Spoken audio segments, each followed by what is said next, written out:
Good morning everyone. आज का topic है आप लोगों का सेल डिवीजन, कोशिका विभाजन। तो सेल डिवीजन कैसे होता है, इस चीज़ों के बारे में जो है हम लोग देखते हैं इस टॉपिक में। Introduction. Cell division is the process by which a single cell divides into two or more new sales. अब जो है सेल डिवीजन जो है एक ऐसा प्रोसेस होता है जिसमें क्या होता है, सिंगल सेल, एक सेल से जो है दो नया सेल का निर्माण होता है। It is an essential process for growth. यह प्रोसेस जो है बहुत ही इम्पॉर्टेंट होते हैं, बहुत ही महत्वपूर्ण होते हैं for growth, repair and reproduction. ये प्रोसेस जो है कोई भी ऑर्गेनिज्म के ग्रोथ के लिए, उसके रिपेयरिंग के लिए, साथ ही साथ रिप्रोडक्शन, जितने भी लिविंग ऑर्गेनिज्म हैं उनके रिप्रोडक्शन के लिए भी जो है बहुत ही इसेंशियल होते हैं, बहुत ही महत्वपूर्ण होते हैं। फिर आगे है importance of cell division. Cell division क्यों इम्पोर्टेंस होते हैं इनका, ये क्यों महत्वपूर्ण होते हैं। तो ग्रोथ, पहला है growth. It increases the numbers of cell helping the organism grow for a single cell. अब जो है सेल डिवीजन के थ्रू ही कोई भी ऑर्गेनिज्म का ग्रोथ हो सकता है, क्योंकि एक सेल से दो सेल का बनता है और दो सेल से फिर चार सेल का निर्माण होता है। Single cells zygote to an adult body. इसी के थ्रू जो है अमीबा जैसे हो गया, सिंगल सेल कोशिकाओं का निर्माण होता है। उसके साथ है repair. It replace old damage और डेड सेल। अब जो है जैसे जैसे सेल पुराना होते जाता है उसमें क्या होता है, रिपेयरिंग की जरूरत पड़ती है। एक सेल अगर मृत हो जाता है फिर जो है उसको रिपेयर करने का भी काम करता है। साथ ही साथ जो सेल्स डैमेज होते हैं उसके रिपेयरिंग में भी और जो डेड सेल होते हैं उनके रिपेयरिंग में भी हेल्प करते हैं। इट रिप्लेस ओल्ड डैमेज और dead cell, for example skin healing after an injury. अब जैसे अगर एक्सीडेंटल कंडीशन में क्या होता है, स्किन में इंजुरी आ जाते हैं, जिसके वजह से क्या होता है, वहाँ का जो सेल्स होता है वो डेड कर जाता है। तो वही सेल डिवीजन के थ्रू ही जो है वहाँ के जो सेल्स होते हैं वो स्किन हीलिंग करने का भी काम करते हैं। फिर आगे है रिप्रोडक्शन।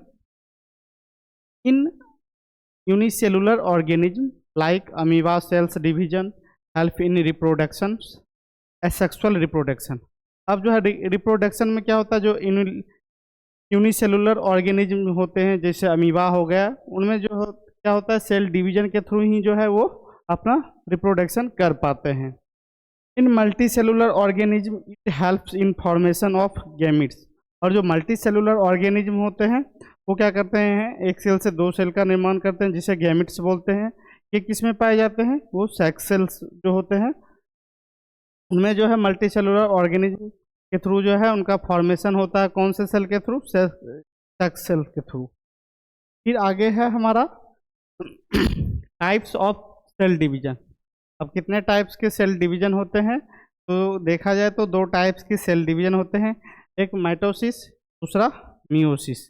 माइटोसिस जो होता है बॉडी सेल्स, जिसमें क्या होता है बॉडी का ग्रोथ, उसके रिपेयरिंग, उन सब चीज़ों में जो है माइटोसिस के थ्रू होता है। और मियोसिस के थ्रू जो है सेक्स सेल्स इसको बोलते हैं, ये रिप्रोडक्शन में हेल्प करते हैं। अब माइटोसिस जो है occurs in somatic body cells. यह जो है यह हमारे बॉडी के ग्रोथ में, उसके रिपेयरिंग, वहाँ के सेल्स की रिपेयरिंग में हेल्प करते हैं, जिसको बॉडी सेल्स भी बोलते हैं। The daughter cells have the same number of chromosomes as the parent sales.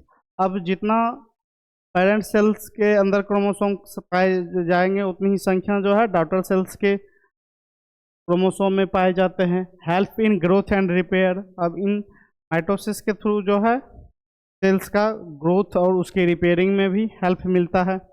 Produce two identical daughter cells. इसके साथ साथ जो है यहाँ पे जो है डॉटर सेल्स का निर्माण होता है। Phase of mitosis. अब माइटोसिस के कितने फेज होते हैं, 5 फेज होते हैं माइटोसिस के। पहला है prophase, chromosomes becomes visible expendable fibres form. अब जो है वहाँ के क्रोमोसोम्स जो होंगे वो तो देख सकते हैं और वो जो है फाइबर के फॉर्म में रहते हैं, एक रेशे के फॉर्म में प्रोड्यूस होते हैं और वो विजिबल होते हैं। उसके बाद है हमारा metaphase, chromosomes line up in the centre of the cell. अब वहाँ के जो क्रोमोसोम्स जो हैं वो सेंटर में प्रेजेंट होते हैं। Anaphase, chromatids separates and move to opposite poles. अब जो है एनाफेज के दौरान जो क्रोमोटिड्स सेपरेट होते हैं और वो अपोजिट फेज की ओर जो है मूव करते हैं। उसके बाद हमारा है telophase, two new nuclei from and the cell prepares to divide. अब यहाँ से जो है दो न्यूक्लियाई का फॉर्मेशन होता है और वहाँ से क्या होता है, सेल जो है अलग अलग पार्टों में जो है डिवाइड होते हैं और साथ ही साथ वहाँ से जो है सेल्स प्रिपेयर टू डिवाइडेड, वहाँ से जो है अलग पार्ट में जो है सेल्स प्रिपेयर होकर डिवाइड होते हैं। उसके बाद है cytokinesis, division of cytoplasm to form two daughter cells. अब जो है साइटोप्लाज्म में क्या होता है, वहाँ से जो है साइटोप्लाज्म का डिवीजन होता है कौन से सेल के थ्रू, डॉटर सेल्स के थ्रू। एक साइटोप्लाज्म से जो है वहाँ से दो सेल्स का निर्माण होता है और वो दोनों अलग अलग जगह की ओर मूव करते हैं। उसके बाद है मेयोसिस, अकर इन रिप्रोडक्टिव सेल्स। अब जो है इनको जो है रिप्रोडक्टिव सेल्स बोला जाता है और ये जो है स्पर्म और एग्स के फॉर्मेशन में इनका रोल होता है। Produce 4 non identical cells. अब जो है ये 2 से 4 नॉन आइडेंटिकल सेल्स के प्रोडक्शन में हेल्प करते हैं। Chromosomes number reduce to half, और इसमें जो है क्रोमोसोम्स की संख्या जो कितना हाफ हो जाती है, जैसे 46 है तो 23 क्रोमोसोम्स ही जो है इसमें प्रेजेंट होंगे। डायपोलाइड टू हैप्लॉइड की ओर ये मूव करेंगे। डायपोलाइड का मतलब हो गया दो जोड़ा पेयर में रहेंगे और हैप्लॉइड का मतलब single. 2 divisions, meiosis first and meiosis second. इसमें 2 प्रकार की डिवीजन होती है, एक meiosis first division, then second जो है मायोसिस सेकेंड डिवीजन होती है। मियोसिस फर्स्ट में जो है prophase crossing over occurs exchange of genes. इसमें जो है जीन्स का एक्सचेंज होता है।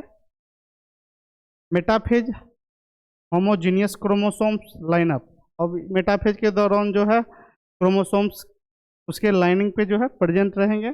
Anaphase pair separate. एनाफेज क्या करेगा, वो सेल्स को सेपरेट करने का काम करते हैं और टेलोफेज क्या करेगा, 2 सेल्स फॉर्म। और टेलोफेज के दौरान जो है वहाँ से जो है 2 सेल्स का निर्माण होगा और 2 सेल्स वहाँ से जेनरेट होंगे। उसके बाद फिर हमारा है meiosis second, similar to mitosis. ये भी प्रोसेस उसी तरह होगा माइटोसिस फेज के ही तरह, और इसमें जो है 4 हैप्लॉइड्स डॉटर सेल्स फॉर्म और मियोसिस में जो है 4 डॉटर सेल्स प्रेजेंट रहेंगे।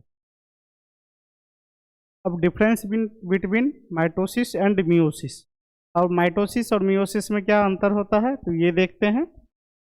माइटोसिस 1 डिवीजन, माइटोसिस में जो है सिंगल डिवीजन हो पाता है, 2 आइडेंटिकल सेल्स इसमें प्रेजेंट होते हैं, आइडेंटिफाई करते हैं। सेम क्रोमोसोम्स नंबर, इसमें क्रोमोसोम्स की संख्या सेम रहती है। अकर्स इन बॉडी सेल्स, और जो है ये को जो है बॉडी सेल्स भी बोला जाता है और ये सेल्स की ग्रोथ में उसके रिपेयरिंग में हेल्प करते हैं। उसके बाद हमारा है मियोसिस। 2 टाइप का इसमें सेल डिवीजन होता है, 4 डिफरेंट सेल्स, इसमें 4 डिफरेंट सेल्स प्रेजेंट होते हैं। हाफ क्रोमोसोम्स नंबर, और इसमें जो है क्रोमोसोम्स की संख्या क्या हो जाती है, हाफ हो जाती है, n हो जाती है। अकर्स इन सेक्स सेल, और इसको जो है सेक्स सेल्स भी बोला जाता है। ये मेल में और फीमेल में जो है एग्स हो गया, स्पर्म हो गया, इनके प्रोडक्शन में ये मियोसिस प्रोसीजर जो है स्टार्ट होती है। उसके बाद है आज का समरी में हम लोग क्या देखें, cell division is essential for life of continuity. अब जो है सेल डिवीजन बहुत ही महत्वपूर्ण होते हैं, क्योंकि अगर सेल डिवीजन नहीं हो पाएगा तो क्या होगा, अगर एक सेल डैमेज हो जाएगा तो फिर वहाँ से जो है 2 सेल्स का निर्माण नहीं हो पाएगा, और जितने भी जैसे हम लोग बीमार पड़ते हैं या कोई भी इंजरी होती है तो वो उसका केयर सही तरीके से नहीं हो पाएगा, केयर नहीं हो पाएगा। इसलिए सेल डिवीजन जो है बहुत ही इम्पोर्टेंट होते हैं। Mitosis growth and repair, mitosis के थ्रू जो है सेल्स का सेल्स की ग्रोथ तथा उसके रिपेयरिंग में हेल्प मिलता है। अगर कोई भी स्किन डैमेज हो जाए तो वो सेल डिवीजन के ही थ्रू जो है वहाँ का रिपेयरिंग और उनका ग्रोथिंग हो पाएगा। उसके बाद मियोसिस, मियोसिस का जो काम होता है ये reproduction and genetics variation, genetics को वेरीफाई करने के लिए साथ ही साथ जो है रिप्रोडक्शन में मियोसिस प्रोसीजर जो है वो हेल्प करते हैं, ताकि जो है रिप्रोडक्शन की प्रोसेस जो है पूरी हो पाए।